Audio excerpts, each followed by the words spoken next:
Started. And if you'd, I don't know that we need a roll call for these meetings, but we'll have one in case we, for some reason, have to. So if you would, Ann, please call the roll of the members of the working group. So, Rita, I can get it off the participation list and just mark them in. I'm okay if you'd rather skip it. Oh, absolutely. Okay, I guess you're next up with the invocation. Yes, sir. So I will do that. Thank you. Please join me in a prayer. We have come before you today to give you honor and praise. Thank you for every gift that we have been given. We thank you for the opportunity to come and gather together this day. We ask for your hand of blessing on this meeting of the CPS Energy RAC. We ask that you would guide and direct our meetings so that it is full of wisdom, productivity, and respect for one another. Thank you for helping us accomplish our work and our goals this day. Amen. Thank you, Ann. Okay, let me just go through a couple of housekeeping things on how this meeting is going to work. The purpose of this meeting is to learn and ask questions. So we will follow that format. We will have time for individuals to state their position, their opinion. That's going to be in the full committee meetings on Thursday. So if you have a question to ask, just put your name in the chat. I'll keep the list and I'll call on you when I feel like we've got a break appropriately to start calling on people. We'll call on people in the order they put their name in the chat. We want all the questions asked orally and the answers given orally. We at this particular time, dialogue needs to start. So written questions do interfere with that. We will, for the folks that might be on here from the citizens to be heard, we will limit that to 3 minutes because we are expecting more folks to speak at these working group meetings. So if we would, please follow those little guidelines. And without anything else, let me introduce Ben Garzell. He's the CFO of our city. He is also the rate officer as named in the charter. I've worked with Ben for 12 years now. It doesn't seem possible. He was a young man when I started knowing him. He is an outstanding CFO. I've worked with 7 or 8 in 3 different Fortune 500 companies, and he can hold his own with any of them. I've asked Ben to do a couple of things today. One is there were some questions on the 14% payment to the city. And also, I think it's important that this particular group, which is following the rate case, understand the process that rate cases must go through and what Ben and his team accomplishes in that process. So with that, Ben, I'm going to bounce it right over to you. Good morning, Chair and committee members. Pleasure to be here with you this morning. And I've got a brief slide deck that I'll go through. It's about 5 or 6 slides, so I won't take a lot of time, but I think it'll help kind of explain and give you a little bit of a better picture of how the relationship between the city and CPS Energy functions. So, Adrian, can you pull that slide deck up for me, please?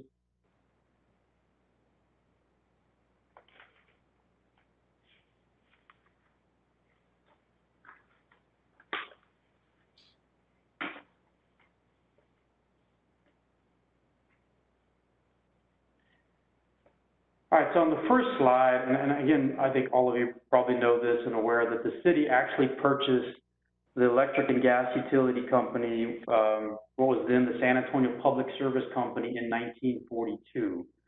So the city of San Antonio has owned the utility since that point in time and is now owns the entity that you know as CPS Energy. So we have a long history of working together since that time in 1942. So if you go to actually the third slide, Adrian.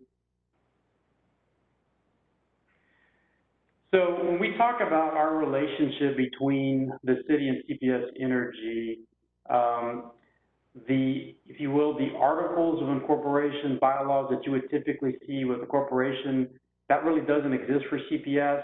They're codified in the bond indentures. So every time CPS Energy does a bond issuance, those bond issues are approved by the city, the board. Those indentures contain all of the provisions, if you will, in terms of the management structure and the relationship. Everything from, you know, the fact that the operations of the utility are vested in the Board of Trustees. It outlines how Board of Trustees are selected and confirmed by the City Council. And then it talks about the approval authorities that the City Council has, which are really related to approval of rate adjustments, condemnation of property, and the issuance of any kind of debt. Also included in that indenture are what we refer to as the transfer of the payment to the city, and it actually goes into our general fund, and I'll talk about that a little bit more. We only get that payment if there's sufficient funds in the flow of funds. I'm going to talk about that just very briefly on the next slide. It goes into our general fund that's used for municipal purposes, and then the maximum amount under the indenture that can be transferred to us is 14% of gross revenues. So if you go to the next slide, this is a very high level, and you've probably seen this before from the CPS staff, but a very high level summary of the flow of funds under the indenture. So as revenues come into the utility, they're to be used to pay for operating and maintenance expenses of CPS Energy, their debt service requirements. There's a required contribution that goes into a renewal and replacement fund, which is really there to fund capital improvements for the utility going forward. And then you see city payment, the transfer that would come to the city's general fund. And then anything beyond that also goes into the renewal and replacement fund, and they use that to fund their capital program. They're able to do equity or cash financing of their capital plan from that fund. If we go to the next slide, in terms of when that transfer is made to the city, what happens to it? This is a snapshot from our FY 22 proposed budget. So our total proposed budget for all of our funds, including our capital budget, is about $3.1 billion. Of that, $1.36 billion is in what we call the general fund. The general fund is where we fund most of our basic city services. The rest of what is in our budget, in many cases, are other enterprise funds, things like we run the convention center, we run the airport, we have a stormwater drainage system. So other things that there are dedicated revenues to for specific purposes. But this is where, when you think about basic governmental city services, this is where we fund it from. So again, proposed for FY22 is $1.36 billion. On the left-hand side of the slide, you can see the major revenue sources that make up that $1.36 billion. Property taxes proposed to be $410 million, or about 31% of our revenues in 22. The transfer from CPS is projected at $361.2 million. That's about 27% of our general fund budget. And then sales tax at $336.5 million, or 25.3%. And then we've got a number of other sources that make up that remaining 19%. You know, the ownership structure that has been in place has really been a great model. And from one standpoint, when you look at this revenue picture, that diversification that you see there with property taxes, TPS, and sales tax has been really beneficial. Each of those revenue streams tends to behave differently when you see downturns or economic type recessions. Sales tax will tend to lead going into recession. Property tax tends to lag going in. So it's lagging coming in and also lagging coming out. And then TPS, it kind of depends on the nature of the downturn in terms of how those revenues could be impacted. And of course, one of the big things that impacts that transfer is things like weather or fuel prices. If we go over to the right side in terms of how it's funded or what it's used for, these are the basic services that we provide out of the general fund. Police and fire services make up about 63.2% of our proposed 22 budget at $859.9 million. But you have a number of other basic services in there as well, including, $54.2 million for our Parks Department, $104.6 million for streets and infrastructure, and then a number of other departments that we fund, everything from economic development to the city attorney's office to libraries, so a number of different services that are funded out of the general fund. The other part I'll highlight is that when we talk about the payment from or the transfer from CPS Energy, we generally would characterize it as a transfer based on our ownership of CPS Energy. But there are really a couple of elements that are going on there. If CPS were a private utility, they would be paying property taxes to the city. So part of that could be characterized as a payment in lieu of tax. If they were a private utility, they would be paying for use of the public right-of-way.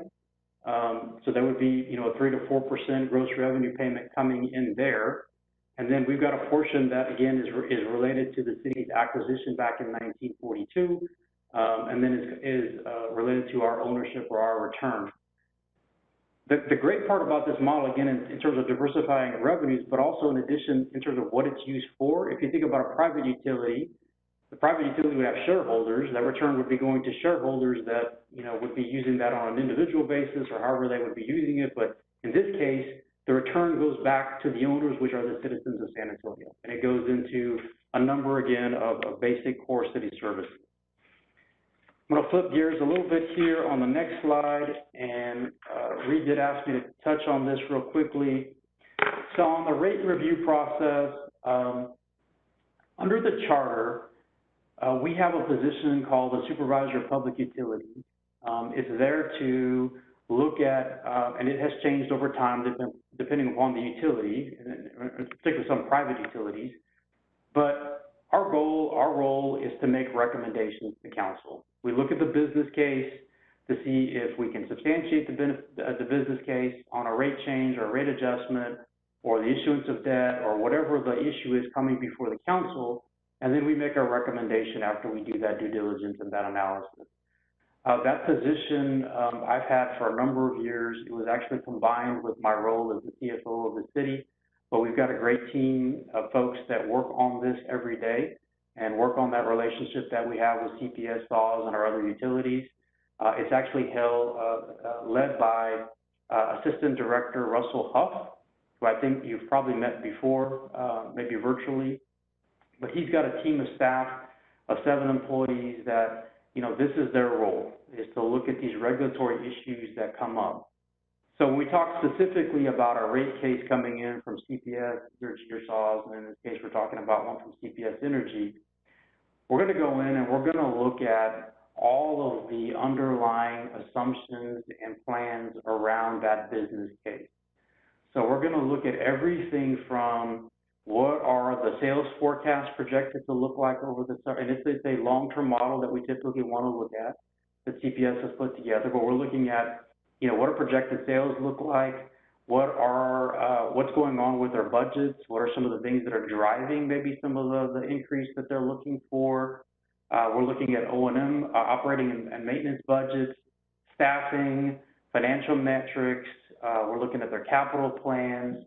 We're looking at how their financial metrics are doing, both in terms of what you would expect to see with the utility, but also, in terms of what rating agencies have laid out in their reports as they look at CPS. And then we look at some of the cost of service assumptions and any adjustments that they're proposing to that, and how that rolls ultimately into the rate request. So our goal is, as we work with CPS, and they'll share a lot of information with us in all of these areas, we'll do our due diligence. Based on that due diligence, we will then make our recommendation to the council on the rate case. Historically, we have done that over a couple of meetings. So typically we'll have CPS come in, lay out the business case to the council, almost our revenue requirements. These are the things that are driving our business case. This is why we need to look at this rate case. They'll come back and look at potentially any kind of rate design issues at a second meeting. And then usually a third or fourth meeting, we're wrapping up questions and then providing our recommendation to the council. total process time from the time it's formally launched to the time we get through council, probably trying to shoot to get that done in about 60 days. Obviously, it's a lot of moving pieces, and we want to make sure that we're doing our due diligence and we're looking at it as well. And then, of course, you've got the CPS board looking at it from the utility side, and then at some point they will take formal action to either forward or not forward that rate request to us, and of course they'll set the level that they think that it needs to be at. We've tried to work really cohesively, with the utility to make sure that, we're able to look at everything and make our recommendations to the council. We have begun our work on this latest case, so we've started to get information from CPS, and we're starting to go through that. I certainly want to take time to thank each of you for serving on the committee. I want to thank you for your time. I'm looking forward to your input as well. Certainly going to be an important part of the role going forward. So that just kind of highlights at a very high level what we try to do and what we try to look at. That really wraps up my end of the presentation, Chair. So I'd be happy to answer any questions at this point. Okay, Ben, I don't see any people's names in the chat other than Jim wanted to confirm that you were the supervisor of utilities, and you are. I do think every one of the time I've seen it, this form of the indentures, it's kind of a boilerplate thing that goes into all of them. It's pretty long, but that might be interesting for the group to read if you could kind of cut one of those out of one of the bonds and send it over to Ann, and maybe she could distribute it. I do have a question from Fermi. Go ahead, Fermi. All right. Thanks, Ben, for that overview. Very informative. I just have a quick question about the 14%. Is it the absolute maximum that CPS can pay to the city? Yes, that maximum is set out in the indenture, so it can exceed 14% of gross revenue. That's the cap. The reason I'm asking, if I can quickly follow up on that, is on the financial statements that was provided to us. There are two items that talk about payments to the city of 330 million, and then other payments to the city of San Antonio of 12 million. Are those two, if we sum those two, is that part of that 14%, even though they're itemized differently? It should be. I'm not. I didn't see the statement that you have, but yeah, any payment or transfer to us would have to be stay under that 14% cap. And it is part of the total 14%. Yes, you add them together, and then it comes up to the 14%. Right. And that's on page 28, just for reference for the members. I just noticed those two items, and I was wondering why they were different, if they meant anything. But if, as you said, it's all under the 14%, so that makes sense. Okay, we got another question from Wayne. Wayne, if you just go ahead and ask it orally so that everybody can hear it. Okay, I missed the numbers on what CPS would pay if it was private. I understand it was 3% for the right of way, but it was another percent for taxes. And what was the breakdown? I'm sorry, I missed all of that. So, Mr. Eddington, I was referring more in general terms. So the indenture just says 14%, but you could generally categorize, and I'm not going back to look at the property tax side to say if we were to look at it and CPS was private, what would that equate to? We've not done that in a long time. So I don't have the percentage for that. The right-of-way percentage that I think is typically paid, CPS can correct me if I'm wrong, like in the suburban cities, I think it's around 4% of gross revenues. Okay. And then the balance would be, the ownership piece. When you look at the indenture, it just says 14% transfer to the city. Well, I understand that, but you threw out, for example, and you said 3% for right-of-way, and then you said something for taxes. I was just trying to capture the numbers that you were saying. Yeah, I didn't assign a number to the taxes. It was more of a general kind of conceptual piece. Okay, thank you. Okay, I don't see any other questions, so really appreciate it, Ben. Thank you very much for joining us today, and we'll move on to the next presentation. If you can, Ann, if you can get that kind of teed up there for us with Chad. Thank you, Reed. Thank you, committee members, and thank you for your work. I appreciate it. Thank you. So Chad doesn't have a presentation. He's just going to talk for a few minutes, so I'll turn it over to Chad. Thanks, Ann. I appreciate it. And this is a good, timely discussion right after the comments from Ben Gorzel. And Ben, we sure appreciate you coming and attending and talking to us this morning. So I'm going to spend just a few minutes talking about the rate request process from our point of view, because I want to describe what your role will be and what the RAC in general's role will be.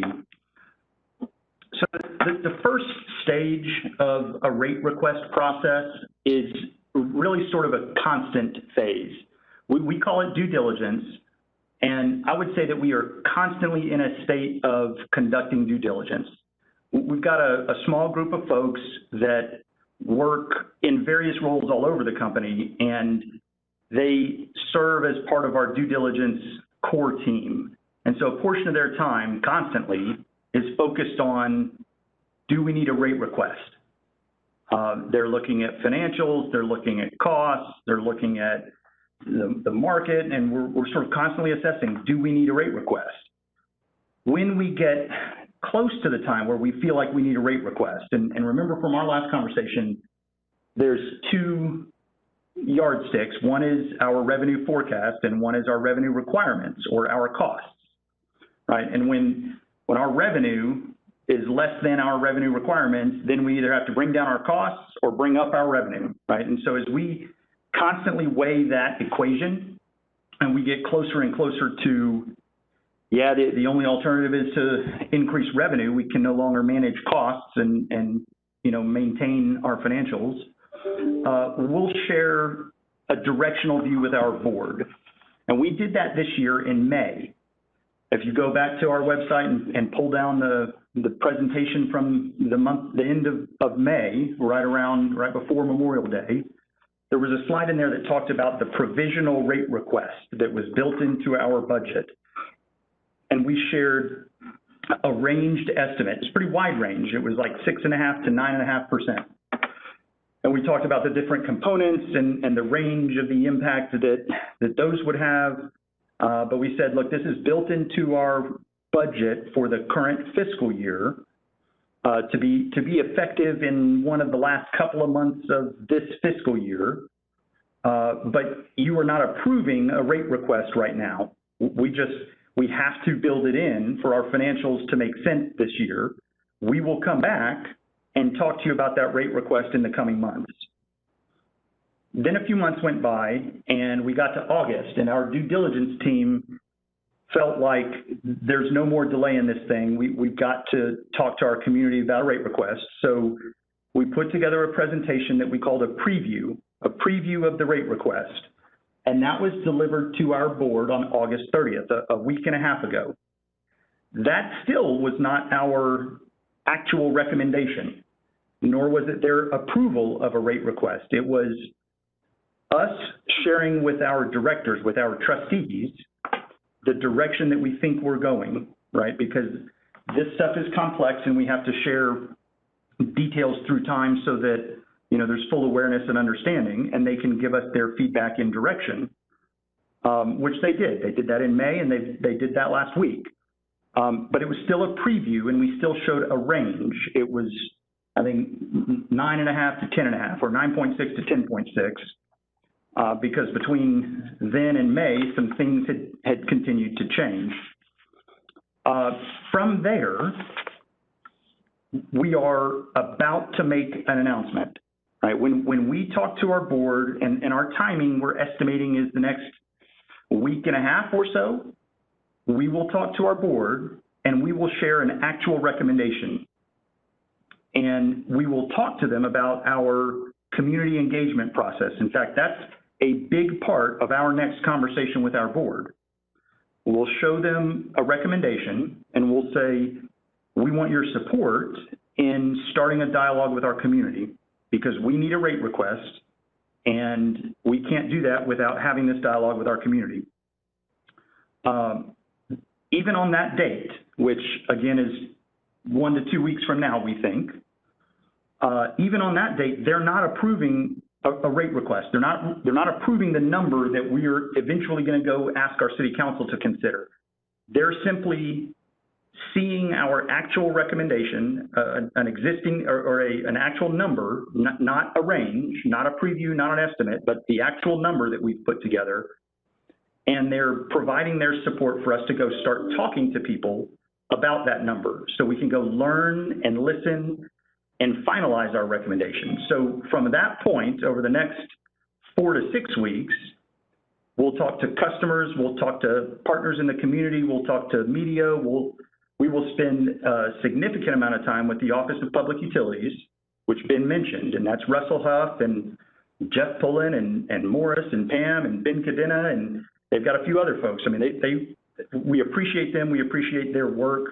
That team, on behalf of the community, they regularly spend, 10 to 14-hour days evaluating the details of our rate request. And so that's a pretty intensive process. We will, still during this time of 4 to 6 weeks, we will present a couple of things to the city council.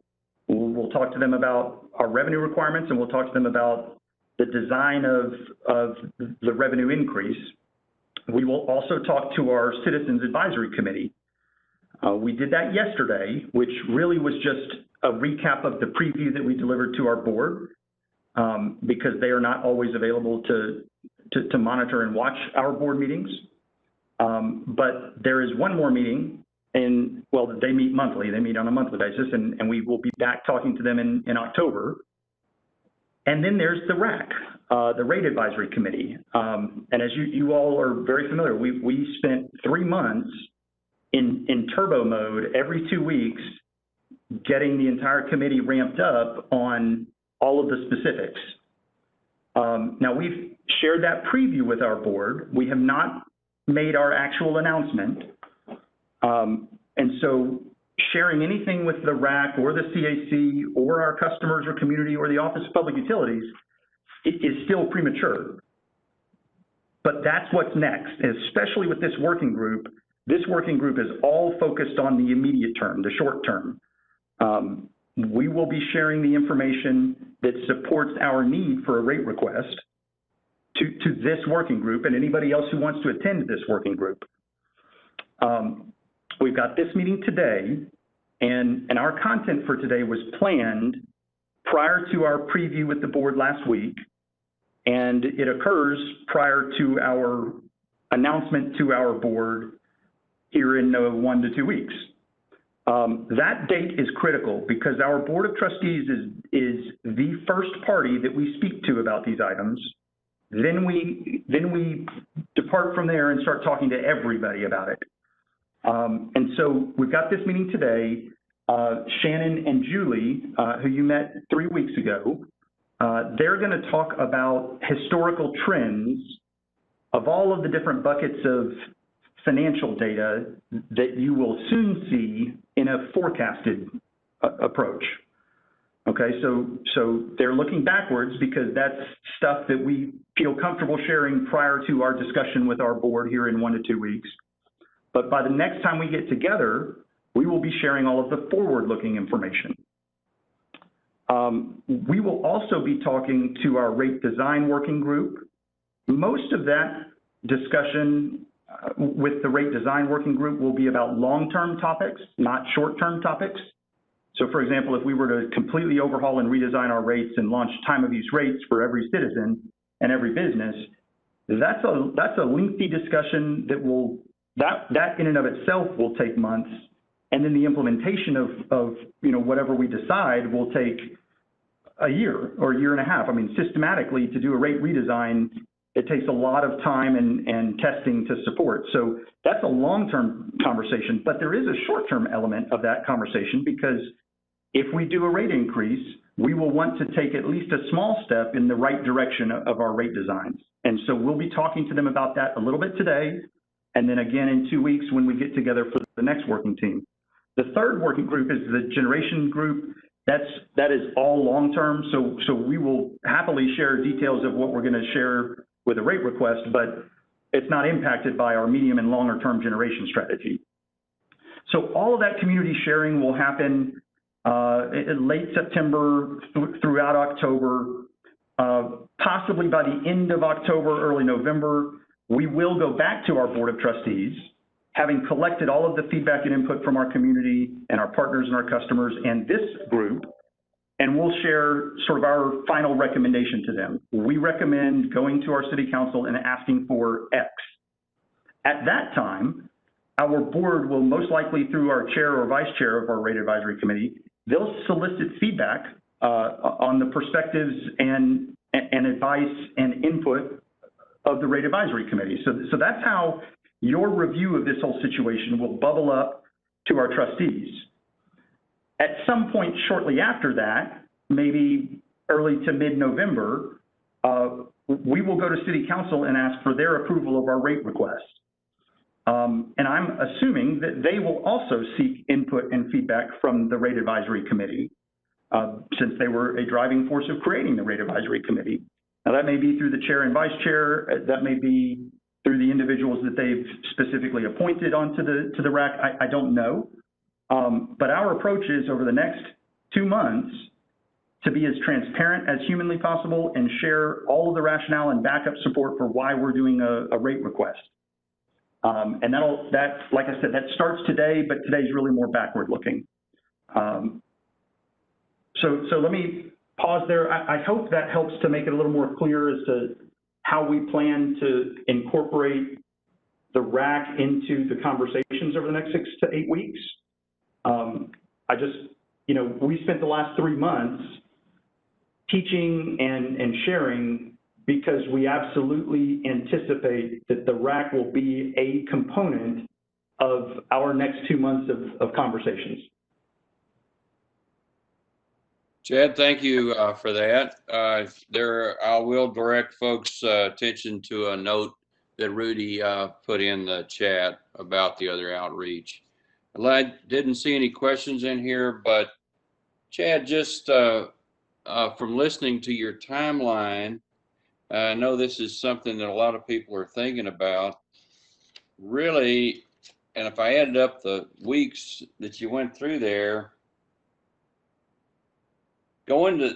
taking something to council before Christmas, I couldn't see it. Can you help me on the timeline a little bit? Because I didn't see you getting something from the board till November, and then you've still got at least 3 council meetings. What are you thinking there? I'm confused. I'm not confused. I just need to clarify. Yeah, that's a good question. So let me clarify. First, sort of a contextual comment.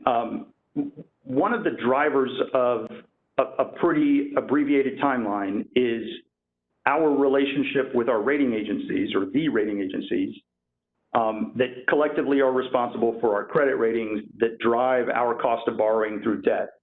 That's a hugely important factor, not only to CPS Energy, but also to the city of San Antonio's credit ratings. Part of what they look at some financial metrics, and we'll talk about those in the coming weeks, but they also want to feel confident that when we need funding, when we need revenue support, when we need to do a rate request, our regulator is supportive of that. And part of what they look at to determine that sort of level of support is how quickly we're able to do a rate request like this.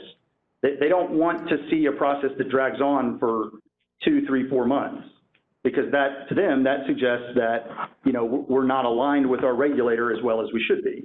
So that's one of the major driving forces behind this kind of straw man of a calendar that I shared. But to clarify how the sequence of events we think will work, we'll make an announcement to our board here in 1 to 2 weeks.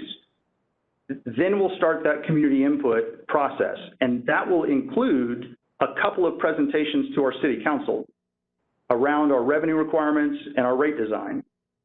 After that, so we're sort of staging them together. After those two presentations and many meetings with our community, we'll go back to our board and ask for their approval of the rate request. Then we go to council, and we're anticipating there being sort of 2 more council dates after that Board of Trustees approval.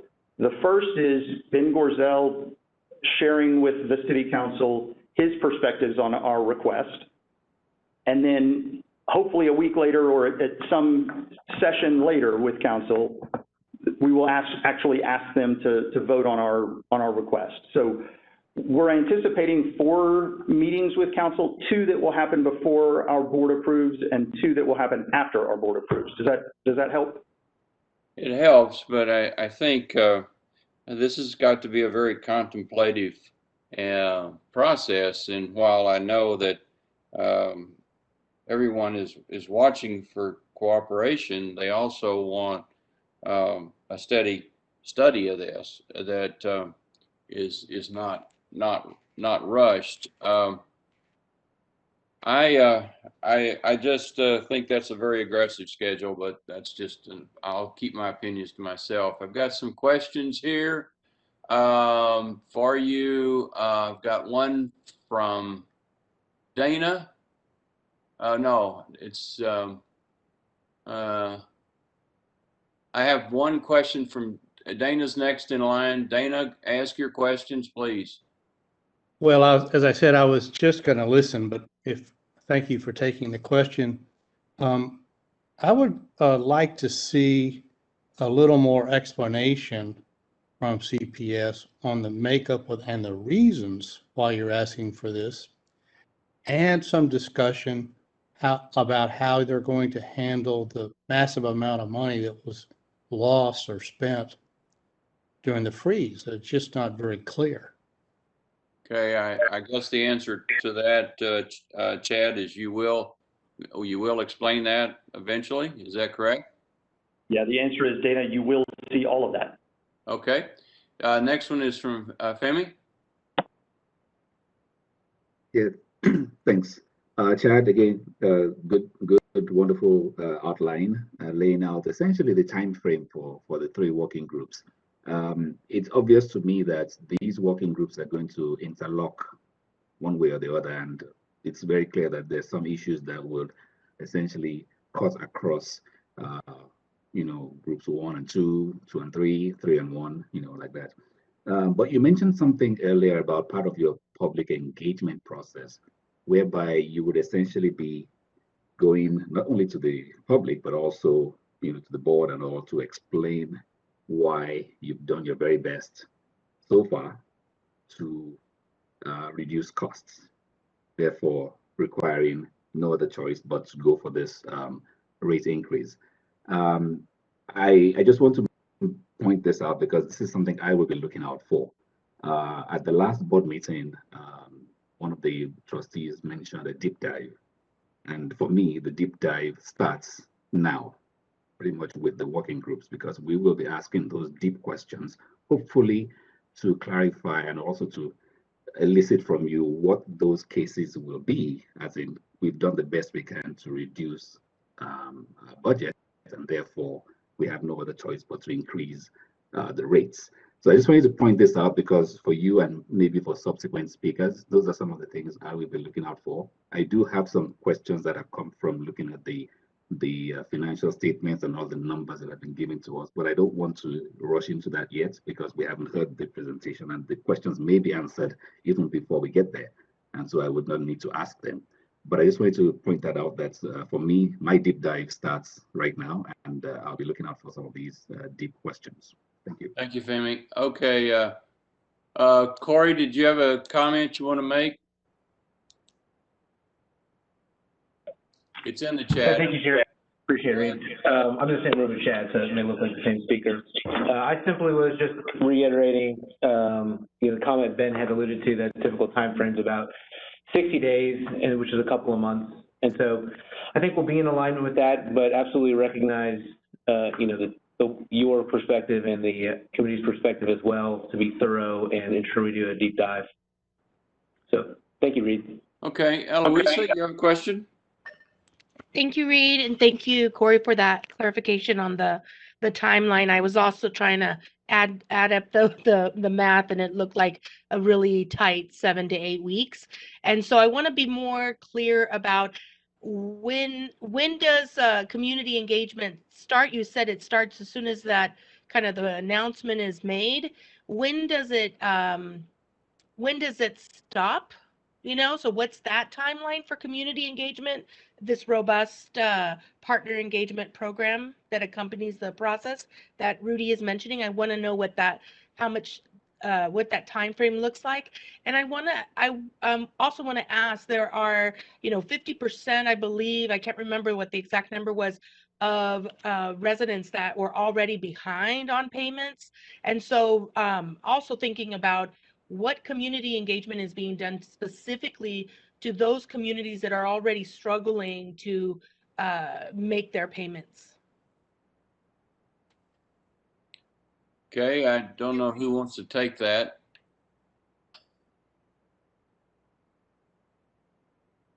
Question on that Eloisa has. Let's give Rudy a second. He's trying to field that question. I could tell. We can't hear you, Rudy. Rudy, we can't hear you. Yeah, go ahead. Adrian, can you unmute Rudy? For some reason we can see him, but we can't hear him. Yes, ma'am. Let me do that now. Thank you. It appears he is unmuted, and not sure what connection he is using. Yeah, but we can't hear him. Well, okay, let's go on to, we'll come back to that after we get this technical difficulty fixed. Dee Dee's got a question, and then we'll come back to Eloisa's question. It kind of piggybacks on what Eloisa was saying about public engagement. I'd like to know what that's going to look like. And I do appreciate your comment, Reed, about this rate request. It's on an aggressive schedule. So with that in mind, we're coming into the holiday season. Disconnections are starting October 1, Thanksgiving, Christmas, and we're going to the public saying that we're going to raise your rates. So I'd like to know what the public engagement is going to look like, because just as somebody who's participated in the town halls, for some people, getting on the internet and access to the technology is very difficult. I'm hoping that some of this engagement would be in person safely. Understanding that we have to take measures because we're still in a pandemic. But I'd like to know really what robust engagement CPS Energy plans for ratepayers, and especially as RAC members. I talk to the public all the time, and they have questions, and I want to make sure that people feel, no one's going to be happy about a rate increase, but that their answers and their questions and their concerns are addressed. Yeah, Mr. Chairman, can you hear me now? Well, I think probably you could take both those questions if you would, Rudy. Yeah, can you hear me okay now? Well, that changed my connection. Go ahead. Sir. Okay. I apologize, Eloisa and Dee Dee. Great questions. The outreach to our customers through our core effort that are behind on their bills, continues. We've reached out to close to 100,000 customers who are behind, and now we're working directly with council offices. We had a very, very successful event, not this past weekend, but the weekend before, where we had close to 500 residents, come by and either they got assistance there, or we called them back the following week. So, again, there's not a customer that is behind that has to get cut off. The only thing they got to do is be proactive and reach out to us if we have not already reached out to them. And we're going to continue. We're doing pop-up events. We're continuing to call customers. So we're going to do everything we can do to work with the community to get to those customers who are already behind on their bills. So Dee Dee, I recognize the point you're making, and we're hoping nobody gets cut off if as long as they connect with us the way they need to. Going back to Eloise's question about the public engagement process for the rate case, we've got a communications, team made up mainly of our executive members and other folks who regularly serve on boards that are in the community that will go out, and we've got a presentation that we will do that accompanies the rate case conversation and process, and really that begins when our board really starts that time clock. I mean, we're already starting to talk about what's coming with organizations that are asking questions. I've gotten a number of calls already trying to set up conversations, but the board really needs to give us some direction. They're the only ones who can kind of declare a rate case, and once that happens, we will begin in earnest and go out. We serve, we got folks that serve on boards all over town. They will go to the boards that they serve on, present. You will see me out in the community presenting, weekly, and really all the members of our chief team, the members of our senior leadership will go out and they will start, presenting to, most of the districts have neighborhood association groups that they bring together. We'll present to them and anybody else who asks us to go and talk to them and answer questions about what the need is. So really, all you got to do is tell us, hey, we've got a meeting, here. We'd like somebody to come out and talk to us about the rate case, and we'll get it on the schedule. Eloisa, it really is that simple. Okay, let me back up to Eloisa and Dee Dee. Any follow-up questions on that, either one of you? I do. My follow-up question is, I'd like to hear at some point, either see your community engagement plan and just be able to see who's being reached out to and where are their gaps. Most people are not on boards or neighborhood associations. So I'm looking to understand those people that are most impacted by these rate increases, especially when connected to utility burden, how that engagement is being done and what are the considerations for communities most impacted. Well, I welcome your input, Eloisa. Short of going door to door, we will send out information to all ratepayers in a mailing of some kind, both in English and Spanish, to get it to their door. But again, short of sending folks out door to door in every neighborhood, we try to hit where those folks are going to be. And then if you have additional, if you wanted to put a meeting together at a at a Parks and Rec Center or something, and we show up there and answer questions, we'll do that as well. So we are very, very flexible in how we will engage the public. Okay, I'll just add one thing to what Eloisa is saying on the funds that have not been collected or the debts for people that have not been able to pay. I would tell you that there's going to be a lot of interest on how that does work through the rate case, Chad. So please think about that if you would. Yes, sir, and we will share all of that detail. Thank you. All right, we can, I see no more questions now. So let's move to the next section, which is the section on revenue sources and uses, historical trends, and future outlooks. If someone can help us with that, please. Okay, good morning. Can you hear me? We can. Who is this? Very good. This is Julie Johnson, sir. I am the interim vice president of capital markets, and I'm going to kick off this morning's conversation. Definitely thank you for having us back. As Chet mentioned, Shannon, Albert, and I are going to tag team today's presentation on revenue sources and uses, with our focus being on historical trends, but we'll also offer you some insight on future outlooks where possible. So much of the information presented today was also provided to you in a data sheet. So let's just get started. Next page, please. So the objectives and takeaways for today's presentation are, again, to review both sources and uses of revenue, and then allow some time for your questions and comments. Next page. So the agenda pretty much follows, our objectives. We'll walk you through the sources of revenue, then I'll pass it to Shannon, and she will review the uses of revenue. Shannon will also touch a little on our financial targets and some of the challenges our financial metrics are experiencing. So at the end, as I mentioned, we'll allow time to address your questions. All right, next slide, please. All right, so let's just get started. So let me just orient you on this slide. This shows our total sources of revenue.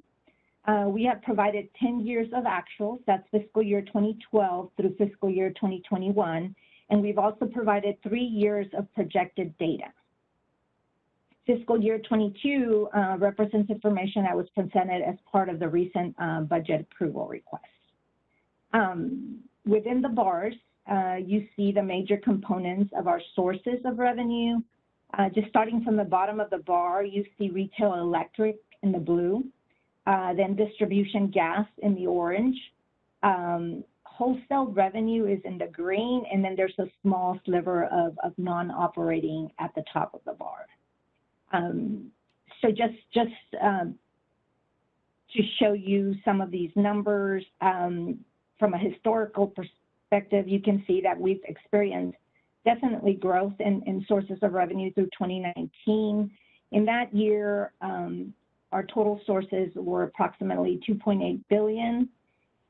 And then the pandemic hit, and we saw an impact on our revenues as shown in fiscal year 20 and 21. In fiscal year 20, total sources dropped to $2.6 billion, and in 2021, they dropped to $2.5 billion.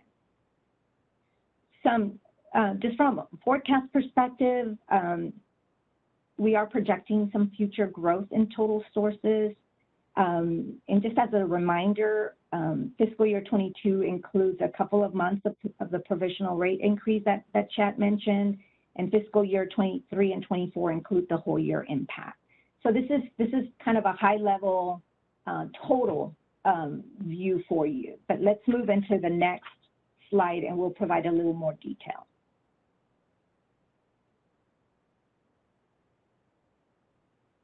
Next slide, please. Okay, very good. So here we can dive a little deeper into retail electric, which of course is the largest source of revenue at over, I think it's 85% or so. On this slide, we've broken it down further by customer category. So you'll see residential customers in the blue and commercial and industrial in the orange. Those are the largest components of retail electric. As we went through the pandemic, I think the retail category experienced, some moderate growth as people were working from home and students were remote learning. But other customer segments, such as commercial and industrial, well, they saw some declines as businesses shut down or reduced operations due to COVID. So for the forecast, there is an assumption of strong overall customer and residential customer growth, as it is anticipated that the strong growth will continue for the San Antonio area. And one of the primary drivers of the increase in retail electric revenue is driven by growth in the commercial and industrial category, mainly due to anticipated data centers coming to San Antonio. And I do stress the word anticipated. That uncertainty that the large account growth will come online as projected for the customer schedules, right? That's taken into account, and we do modify, that anticipated usage for forecasting purposes. Okay, next slide, please. So on this slide, we have the breakdown of distribution gas by customer category also. As you can see on the bars, I think residential and commercial and industrial are the largest components here also. This category shows a bit more fluctuation than electric, primarily due to the volatility in natural gas prices and just in our winter weather patterns. As an example, you'll see fiscal year 2015 is higher. And when I dug into that a little bit, we did note that there were higher sales volumes that year from cold weather in the first quarter. And so that caused that uptick in that year. You can also see here that the pandemic impacted sales in fiscal year 20 and 21. However, from a forecast perspective, there is an assumption of strong growth just in the number of customers, gas customers within the CPS Energy service territory. And those projections, they reflect our gas development teams, just their efforts to reach certain gas penetration growth targets. Okay, very good. I think that's all I wanted to cover here. On the next slide, we show wholesale electric. And just for everyone's awareness, CPS Energy participates in the ERCOT market to optimize value to our customers from our generation units by selling the excess power into the market when the prices are advantageous. So CPS Energy also provides power to several surrounding communities through long-term supply agreements. As you can see from this chart, wholesale revenue is very volatile. Recently, we had 2 really good years in fiscal year 19 and fiscal year 20, but we saw a decline in fiscal year 2021, and that was mainly driven by high renewables and natural gas in the market. I've also showed you where DELI was taken out of the mix, and of course, this decreased the amount of capacity in our generation sources that we have available to sell into the market.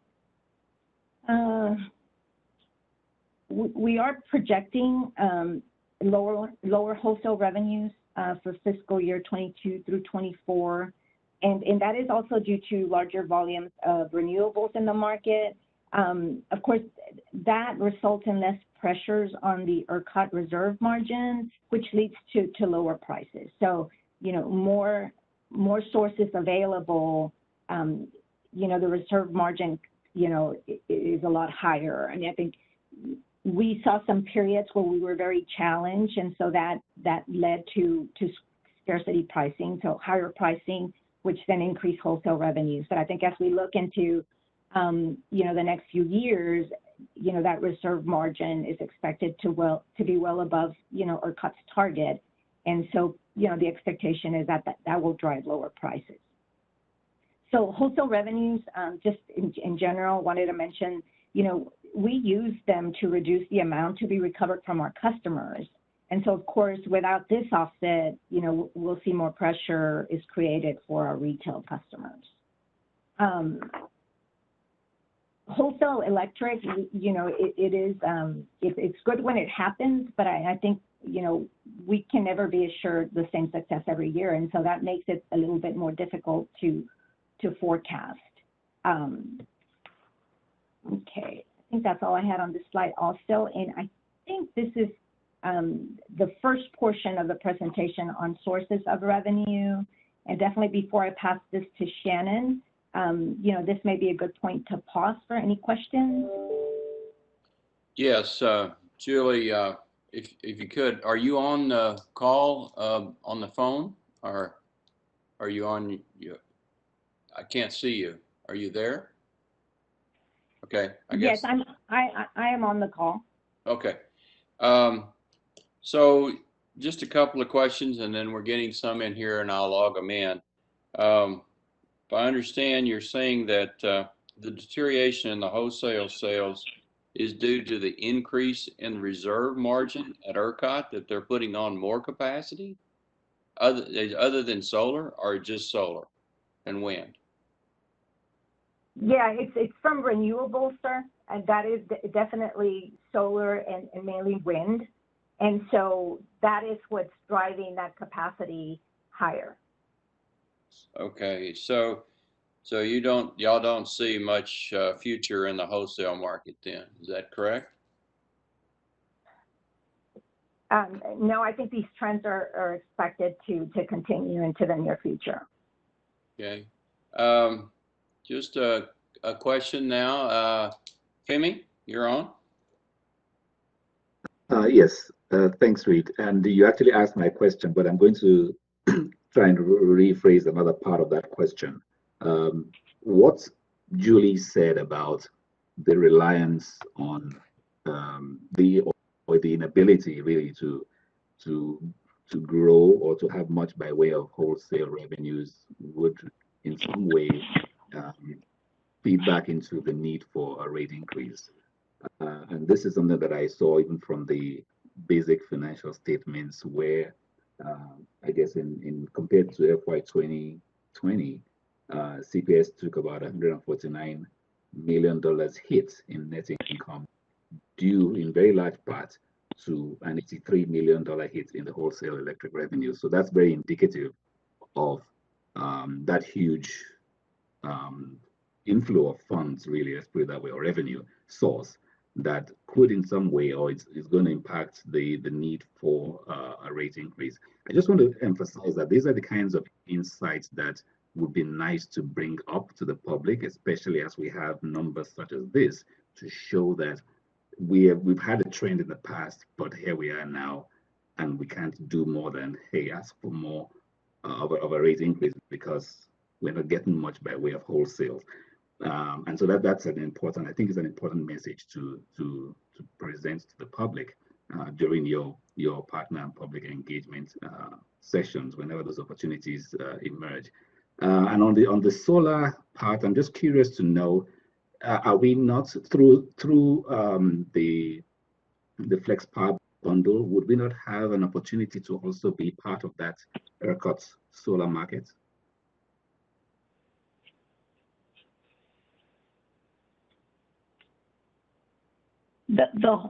I'm sorry, the question is. That was my question, actually.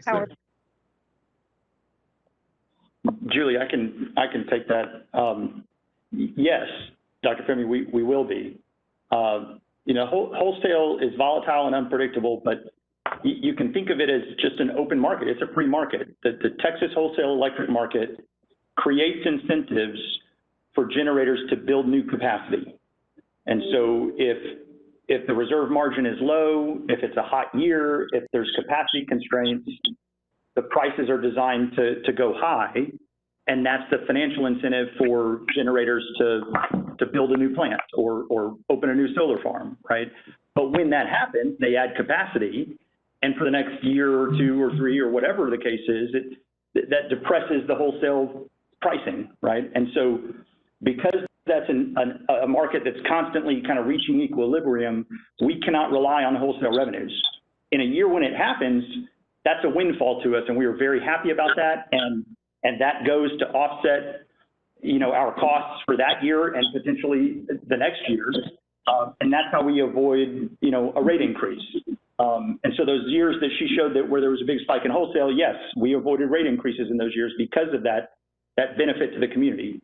Now, Flex Power Bundle, yes, it will include potentially a variety of different resources, but our ability to generate wholesale on that, first and foremost, we're doing that for our customers. We're not doing that so that we can drive wholesale revenue.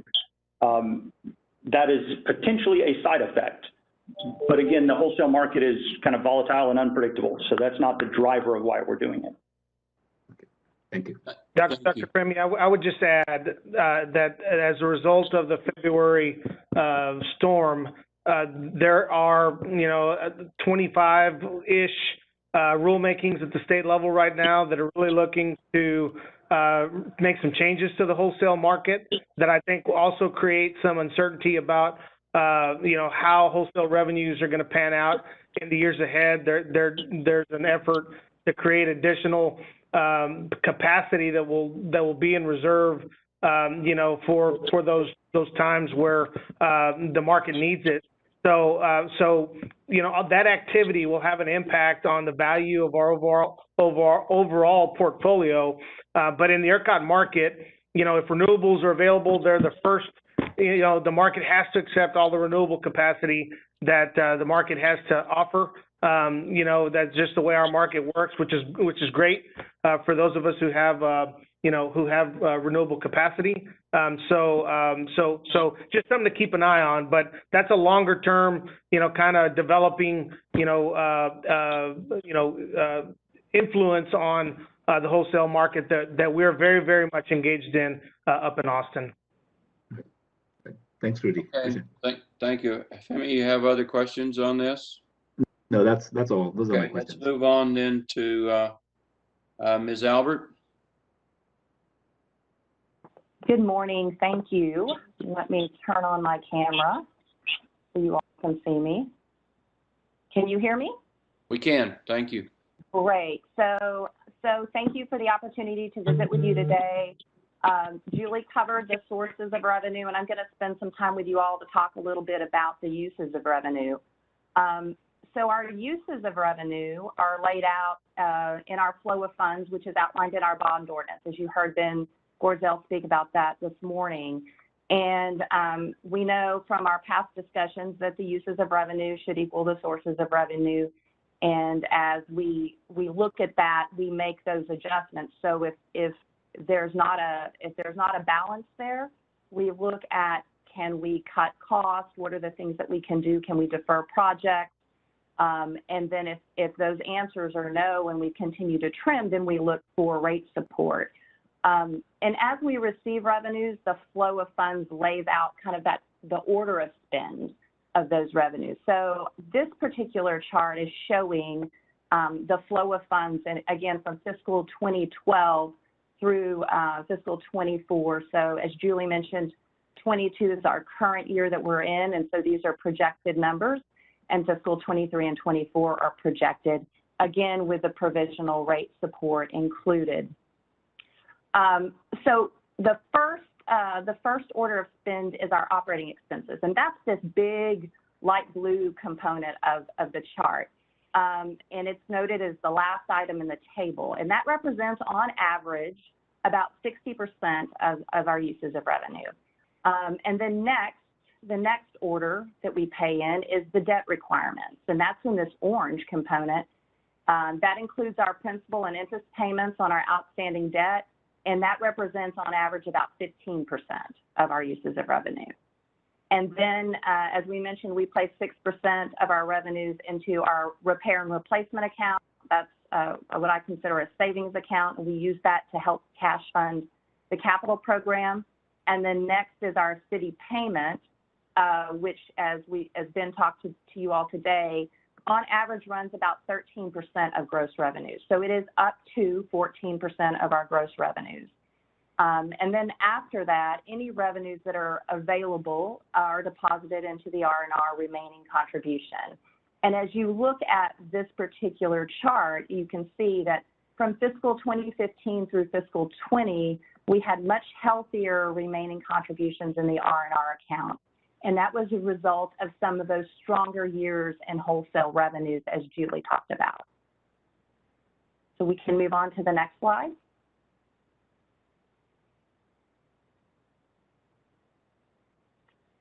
So this actually is breaking out that light blue component of the previous chart, the operating expenses. And as I mentioned, it is about 60% of our uses of revenue. These first three categories that you see in the table, regulatory, distribution gas, and electric fuel expenses, those are costs that we pass through to our customers through our fuel and regulatory adjustments. So those are pass-throughs. So my focus for my conversation is really going to be on this non-fuel O&M component. And that represents about, on average, 40% of the operating expenses. So I'm going to go into more detail on the non-fuel O&M so you all, we get a little bit deeper dive. But I do want to mention on the pass-throughs, our regulatory is about, on average, 5%. Our distribution gas pass-through is about 5% of the operating expenses. And then our electric fuel expense is on average about 50%. So that's kind of the breakout of that. We can go to the next slide. So as you can imagine, as an organization of our size, labor is a good portion of our non-fuel O&M, and it represents about 47% of our non-fuel O&M. And it is the largest component of our non-fuel O&M. Our labor dollars are including our base labor, overtime, incentives, employee expenses, and our benefit costs. I do want to point out we have held our authorized headcount at 3,370 since fiscal 20. However, that's our authorized headcount. Our actual headcount has been quite below that number and currently well below that number.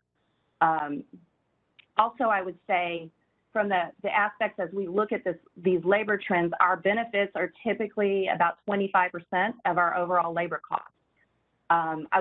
Deborah Wainscott is also on the call today, and she is our Vice President in People and Culture, and her team has really worked very diligently to provide a good benefit package to our employees for the best cost possible. Over the last 5 years, they have saved about $100 million in benefit costs. And this was really achieved by changing providers, improved pharmacy discounts, lowering claims costs due to the positive impact of an expanded wellness program. So we're seeing some really good benefits and savings there.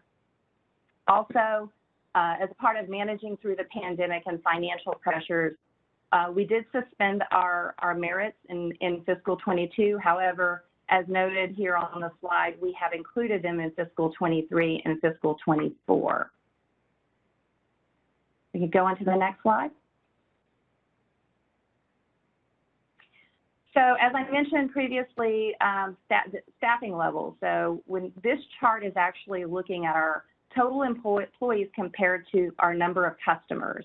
And so what we see happening here is you can continue to see the number of electric customers increasing, but this blue line is showing the number of our employees. So we have been able to serve 33% more customers since 2007, and our team has decreased almost 25% during that same period. So we're definitely becoming more efficient, but I think we also are seeing significant potential retirements. We're also having some challenges with market-based compensation and losing talent as a result of that. So we're actually below the 3,000 mark right now as far as employee headcount. And then I wanted to also point out, as you look here on 2015, you'll see that we have a pretty significant dip in the number of employees, and that was due to the offering of a voluntary retirement incentive program that was very well received at the time. But I will say in the last year and a half, we have been managing labor costs through slowdown in hiring. Now, as you just heard me say, we're below 3,000. I think we've recently picked that pace up in hiring because of the increase in retirements. And again, the headcount currently is probably the lowest level. I've been with the company since '93. It's the lowest I can remember. So it's a significant reduction in our headcount. You can go to the next slide. So this is looking at the other components of operating expenses. As I mentioned, labor is about 47% of that non-fuel O&M. Here we're looking at our materials, our contracts and services, our insurance, and our other. And our other also includes our South Texas project, a portion of our share of their operating and maintenance costs. What we see typically is our materials are run about 5% of our non-fuel O&M, our contracts and services about 30%, insurance is running about 2%, and then that other, which includes the STP O&M, is about 17%. The one thing I wanted to point out is if you look at the trend, most of these categories are relatively flat, a few going down, a few going up, but the big item really is the contracts and services, and you can see it's really peaked up, and I've circled that with the green dotted circle, and that's being driven by increases in our plant overhauls and increases in technology spend.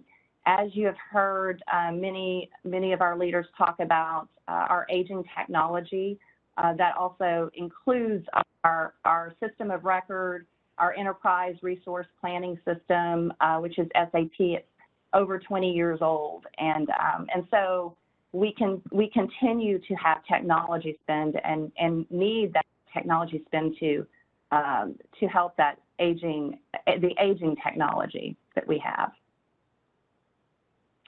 We can move on to the next slide. So you may have seen this slide, but you know, Julie and I have kind of shown some historical information, but I think what we're seeing as an organization is really kind of a change in our environment. The operating environment is very, very different. As I mentioned when we were talking about staffing, we've added 125,000 electric customers since our last rate increase in 2014. We've added 36,000 gas customers. Our peak system demand has increased by 222 megawatts. We've added 1,500 miles of lines, of transmission lines and distribution lines, 1,250 miles of gas lines. We've increased our assets by $1 billion. We now have more of our customers utilizing technology. So we have we've added 280,000 additional customers in our Manage My Account. And as everyone has heard in the news, continued increase in cyber data breaches worldwide. So cybersecurity is very different now than it was in 2014. And so, you know, again, focused to protect the information of our customers and to protect our assets and the grid is extremely important, and those costs are additional costs that we didn't have or at least at the magnitude in 2014. As I mentioned, the aging technology platforms, and then we're doing that with 300 fewer employees. The other point I want to emphasize is that we've had a decade of cost savings totaling over $906 million. Some of those I mentioned on the benefits side. Our Treasury team has done a great job in refunding existing debt at lower interest costs to bring savings into the organization. And that's how we've been able to, in addition to some solid years in wholesale revenues, we've been able to defer a rate increase. So let's go to the next slide.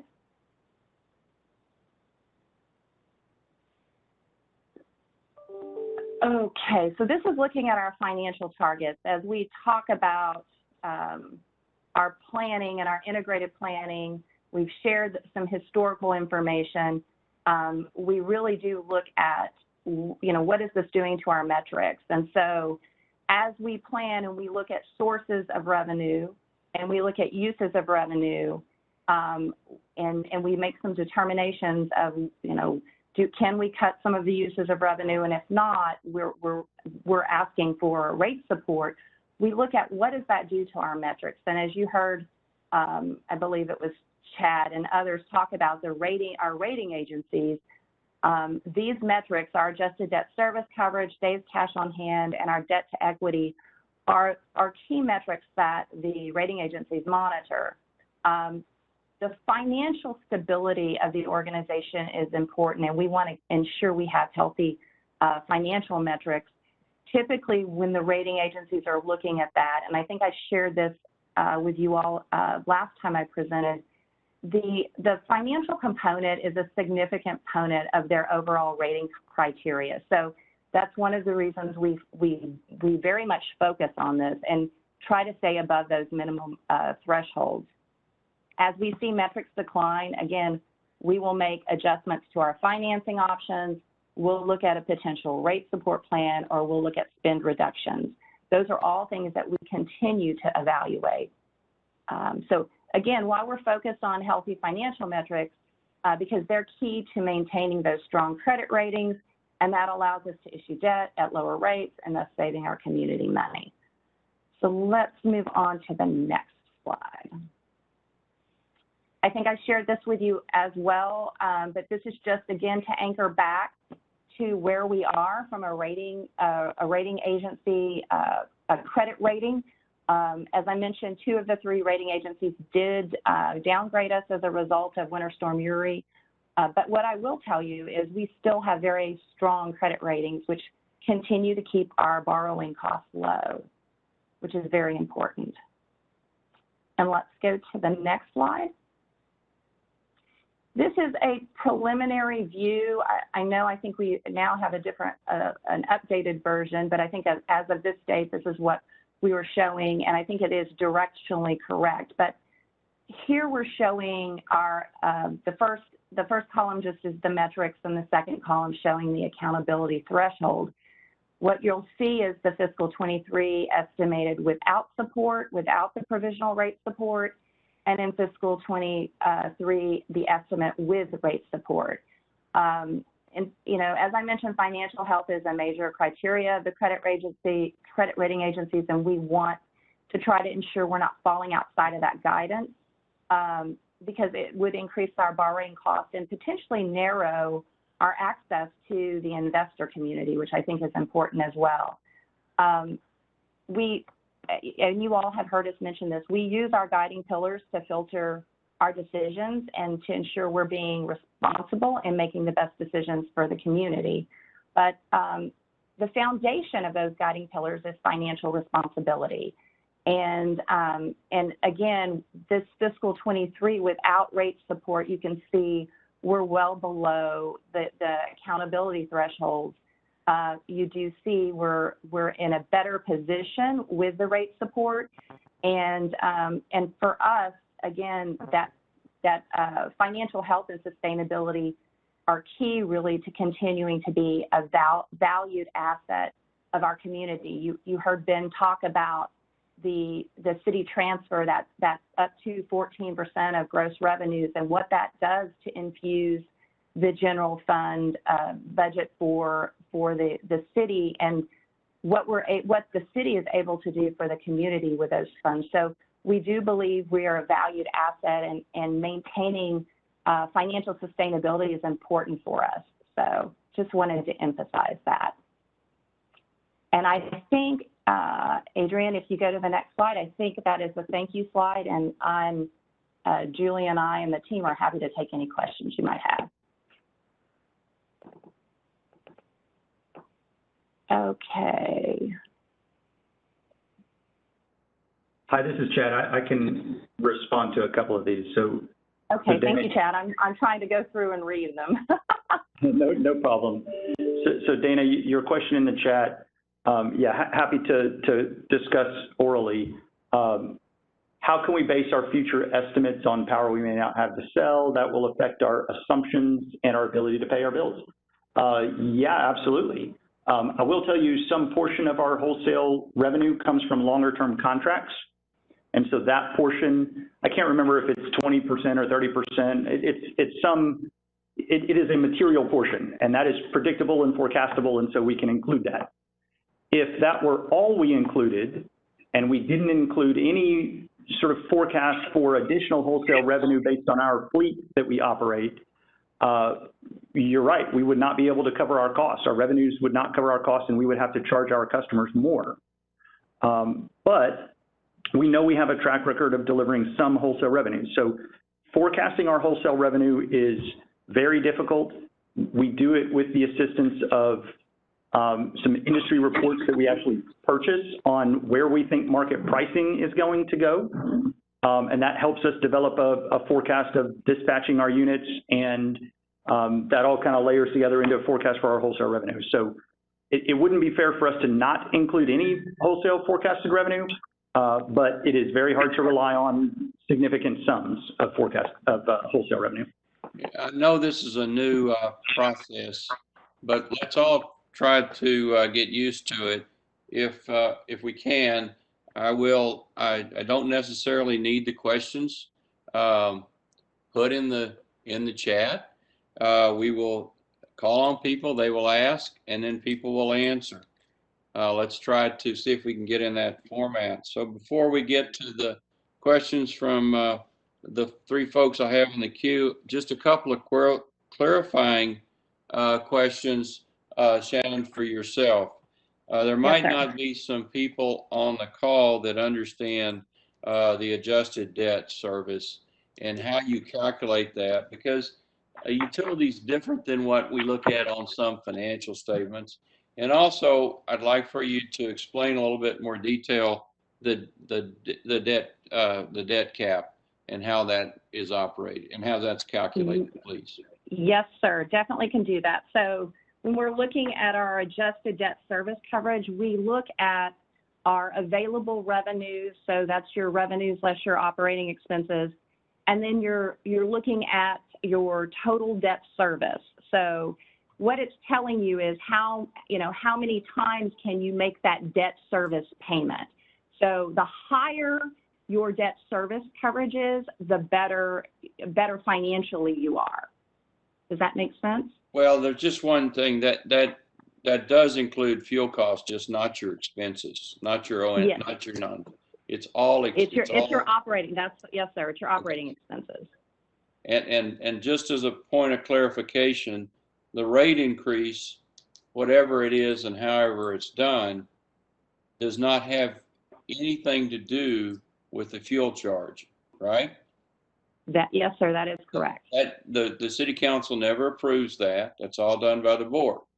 So if in your debt situation, if you go out and sign a contract to purchase X number of megawatts over Y number of years from a solar generator, and they go take that, borrow money, and sell you the power, that obligation is never approved by the city council. It's not in the rate. Is that correct? I believe that is correct. I would ask Chad if he could confirm that.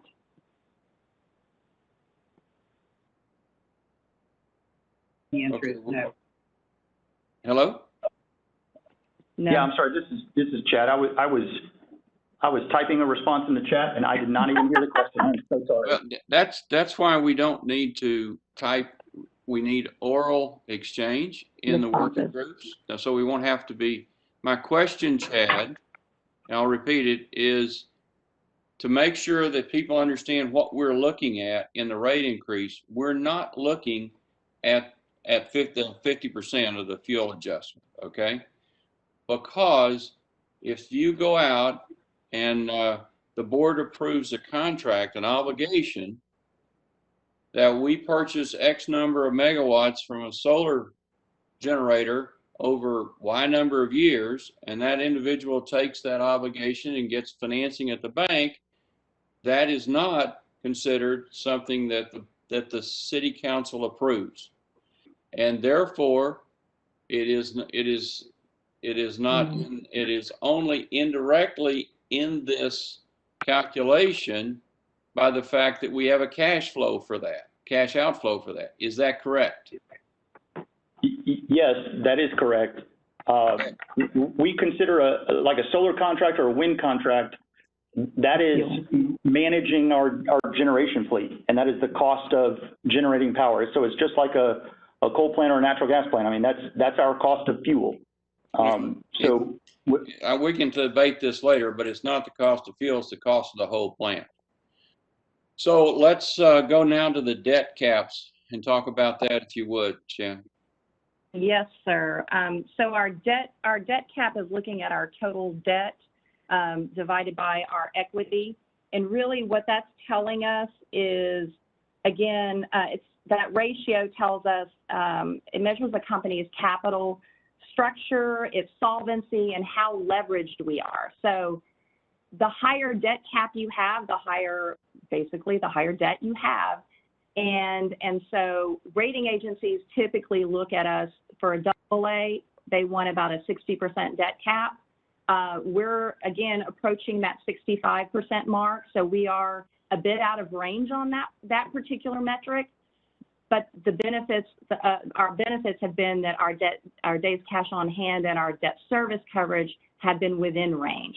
So that is the one metric that, because we're continuing, the slide that shows the flow of funds, and you see that smaller amount of repair and replacement contribution, as those dollars are going down, that's cash that we can use to fund our capital program.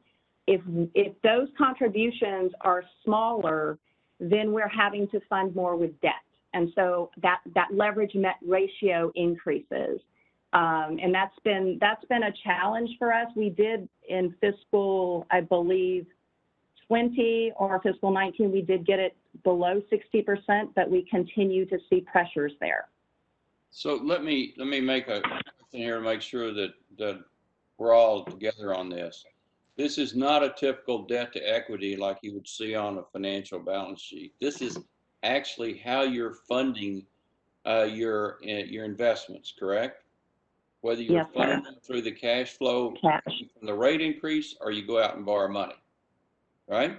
That's what drives it, yes, sir. Yeah. So it's not what, if people are thinking it's a debt equity ratio like you see on a balance sheet of a public company, that's not. This is how you're funding your go forward, either borrowing money or it's coming through the cash of the rate case, right?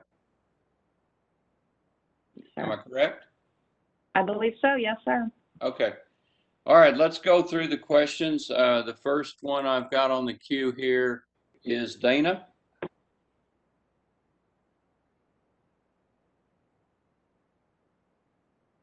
I think Chad covered that one, I believe. Okay, let's go to Wayne. So this is, please explain the R&R remaining. So, Yes. So that repair and replacement account, as I mentioned, is our cash funding source. So when we talk about our flow of funds, we start off and we pay our operating expenses. So you take your revenues and then you back out, you reduce it for your operating expenses. Then you reduce it for our debt service. So those are our principal and interest payments on the debt we have. And then you're going to pay 6% into the repair and replacement. So what they were doing in the ordinance at that time, they were saying you're going to reinvest in the organization and put away money that you can use to fund your capital program at some other point in time. So that's the first layer of the R&R account. That's the initial 6%. Then we make our city payment, and then if there are any funds left over, then we're taking that to the remaining R&R. So in essence, you want to be able to walk through that flow and have additional funds that you can put into your repair and replacement account to fund that capital program. Is that helpful? Well, it helps some, but I get concerned when I see two line items that have the same definition in them. One of them is R&R, then R&R remaining. It's obvious R&R remaining is going to come from somewhere, but what is it? Why is it R&R? Why isn't it discretionary income or something like this here? You know, I guess you're just being specific that it's coming from R&R. The reason why you put the same title twice on the slide. So actually, Mr. Eddington, it is outlined in our bond ordinance. And so it's part of that flow of funds that Ben talked about. So they lay the order of spend and how that works in that bond ordinance. And so the term remaining R&R is actually part of that bond ordinance. So if we have anything left over, we're required to put it into the R&R. Wayne, let me try to take a crack at this. You're right, it's a strange thing. But what it is when the bondholders are looking at this, they want to make sure that you're taking care of their equipment that they're funding. Okay, so they're going to say you're going to have at least 6% to take care of it, and then if there's anything left over, we're not going to let you just go throw it away on something foolish. We're going to make you put it in a obligated account that can only be spent for R&R. So it is if you would, it's a way that the bondholders can dictate how you reserve funds to maintain their asset, is basically the way I understand it. If I'm wrong, somebody correct me. The next person on the list is Femi. Yeah, thanks. And thanks for your explanation, Reed. That's exactly how I understand the other R&R. It's kind of like an extra bucket of money that you put away, but then it also serves it gives the good you know, management of funds, let's put it that way, for the information of the bondholders. My question actually is in connection with the Winter Storm Uri, essentially payments or obligations, whatever we want to call it. There was an interesting dialogue between Mayor Nirenberg and Paula during the last board meeting, and I thought that was something that got me thinking. You know, essentially the mayor wanted to know where those rate support scenario monies, what has been paid and what is to be paid. It's kind of how Mayor Nirenberg had framed his question. And it turns out it's still work in progress. I know there's a lot of, there's a lot still going on, so there's no firm number yet. But I'd like some insights just as to what exactly has been paid, what has not, and how would all that come into this rate case that we have before us? Because I think it's very important to know that. I mean, the number I'm seeing right now, provisional, that I've seen, the last number was 26.8 million. I know that number is going to change as chartered. Curious to know if you can give us some insight as to where those Winter Storm Uri money is paid or yet to be paid, and how they're feeding into this, what may be this number that will be announced. That's my question. Hey, Dr. Femi, this is Corey. Great question, and that is definitely part of the dialogue going forward. A couple of things I'd say to that. We did have a good dialogue with the mayor. What we're going to bring forward to the community is going to look a little bit different than the last view that you saw.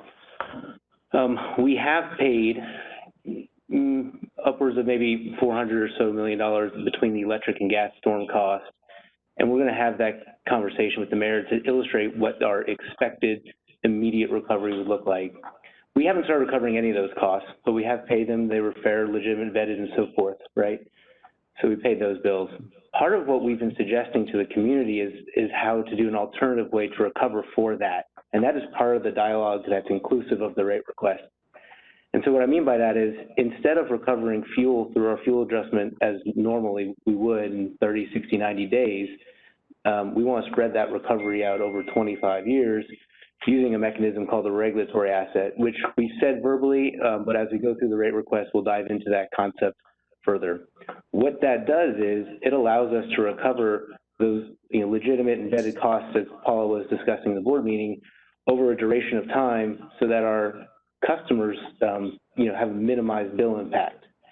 The remaining balance that are still being litigated or under dispute continue to be in that fashion and will remain as such until we play the process out in the courts or whatever.